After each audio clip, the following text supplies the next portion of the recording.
ইচ্ছে করে যদি একটি রোজা যদি আপনি সুস্থ অবস্থায় না রাখেন, তাহলে আপনাকে কত বছর জাহান্নামের আগুনে পুড়তে হবে। এই ব্যাপারে কুরআন বা আমার নবী পাক সাল্লাল্লাহু আলাইহি ওয়াসাল্লাম কি বলেছেন সেটা কি আপনি জানেন? চলুন আজকের ভিডিওতে আমরা জেনে নেব সে ব্যাপারে, তাই ভিডিওটিকে শেষ পর্যন্ত দেখতে থাকুন। পবিত্র হাদিসে এসেছে যে কোনো ব্যক্তি যদি কোনো ওজর, অসুস্থতা বা সফর ছাড়া রমজানের একটি রোজাও ছেড়ে দেয়, তবে সে যদি সারা জীবনও রোজা রাখে, তবুও সেই একটি রোজার সমান সওয়াব বা গুরুত্ব সে আর ফিরে পাবে না।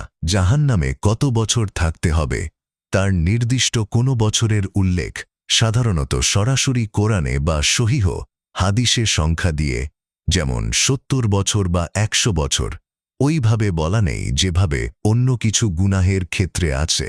তবে নবী কারীম শাহ একটি স্বপ্নের বর্ণনায় দেখেছেন যে কিছু মানুষকে উল্টো করে ঝুলিয়ে রাখা হয়েছে এবং তাদের গাল চিরে রক্ত বের হচ্ছে। এরা তারাই যারা সময় হওয়ার আগেই রোজা ভেঙে ফেলেছিল।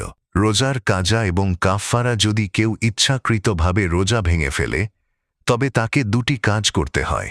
ওই একটি রোজার পরিবর্তে একটি রোজা রাখা, কাফফারা। একটি রোজার বদলে একটানা ৬০টি রোজা রাখা।